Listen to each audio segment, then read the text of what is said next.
Here we go. In the world of Varen, there's a small town called Tabernary that was the starting place of our adventure for all of our heroes. They came from all different parts of the world, and as heroes, they started adventuring to different parts of the world that they'd never been.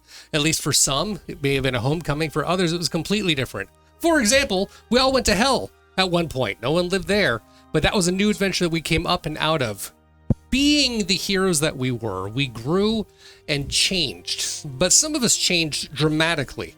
We came from different races that were transformed through silver cords and a silver mist into different people entirely, different classes, different races, and the party transformed quite a bit.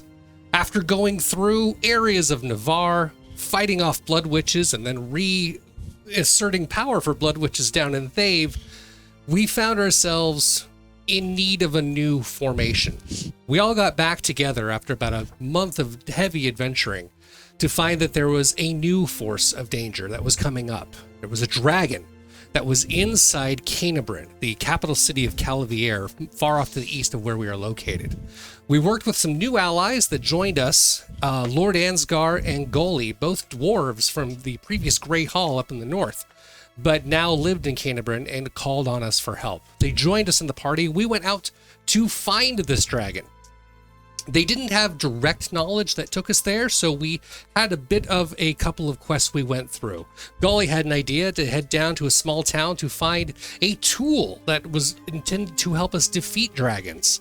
We learned of a people that were there, and he got a connection to the source, this Chaloran energy power that allowed us to gain some sort of a rune that was a dragon's bane.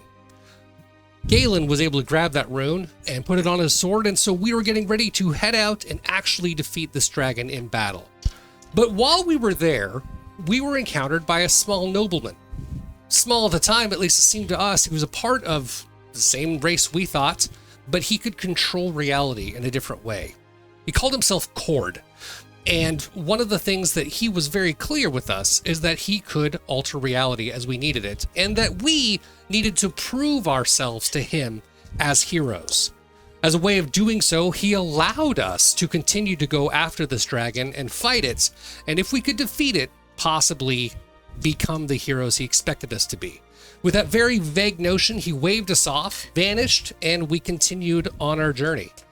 We went down to Canabrin with help from the protector of Calavier, who provided us with some keys to use some ancient magic that protected Canabrin itself, and we did defeat Balrog the Umber Dragon. There were drakes in there as well. It was a pretty heavy battle, and we were able to take them all out. While we were helping rebuild the town over the next couple of weeks, Cord came back and revisited Hemlock and Zaldor, who were flying around, and indicated that, yeah, okay, maybe we were actually the heroes that he thought we were going to be, or the heroes that Sher Mordrin thought we were going to be. Cord explained to us that Sher Mordrin, who is this otherworldly, extremely powerful villain who has wreaked massive amounts of destruction inside Calavier and Navarre itself over the past 5 years, has vanished. But the reason he came here in the first place was because of us. He couldn't really explain why we were the reason that there was an obsession that Sher Mordrin had to get here, but he tasked us as these chosen heroes to find and defeat Sher Mordrin. Unfortunately, he didn't know where Sher Mordrin was. That was up to us to be able to do so. He also didn't really have a way of defeating him, because as far as everyone knows, Sher Mordrin is simply immortal and impossible to kill. That said, we were still tasked with doing the impossible. Or, according to what Cord said, the best thing that could happen to us is if we never existed in the first place. That was our best outcome if we didn't defeat Sher Mordrin. So we went out to attempt to find out where Sher Mordrin was, and the last place he was located was at the Iron Fortress, a huge, hulking metal city that came down from the sky out of this void in the sky 7 years ago at this point, that was decaying and rotting and rusting.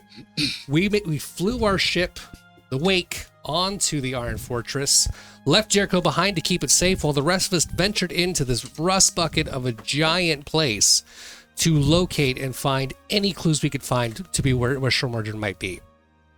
Inside, we encountered a human scavenger. There were several that were around, and thankfully he was there to help us get out of several scrapes, because as ancient and rusted as it seemed, this place was not dead by any means. There was lots of things still alive, still going, trying to protect whatever was in here.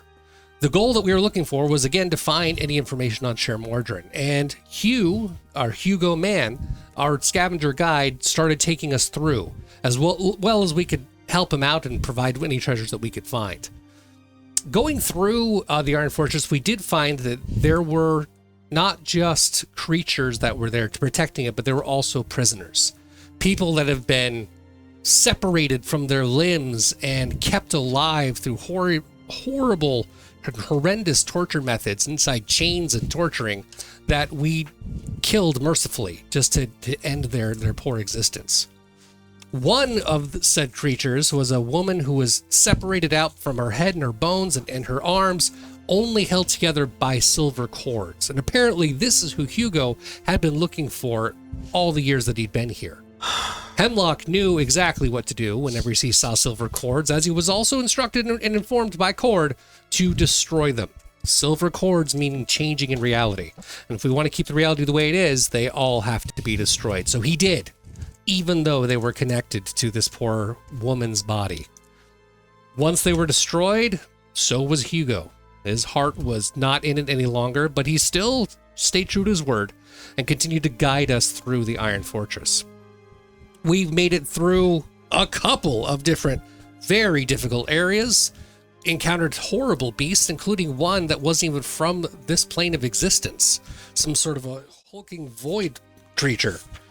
And getting through all of them, barely alive in some cases, we finally made it to an area that Golly could use and activate, and we turned on the Iron Fortress. We activated the power inside the place so that we could get back to a spot called the Archives, where the library of information was that might give us some clues about Shermorgen's whereabouts. We learned a few things inside the Archives, mostly through a mission log, that there was a reason they came to Varenne. Specifically, Shermorgen was looking for a crystalline bell and a key. The bell helped locate a place called the Quiet Room, and the key provided access to that room. They acquired both of those things during their time here, and Shermorgen took the key and the bell and went to the Quiet Room alone, deactivating everything else in the process. We still have power on this ship, or this city, for a full hour, and we're about to find out what steps we're going to take next. So let the adventure begin.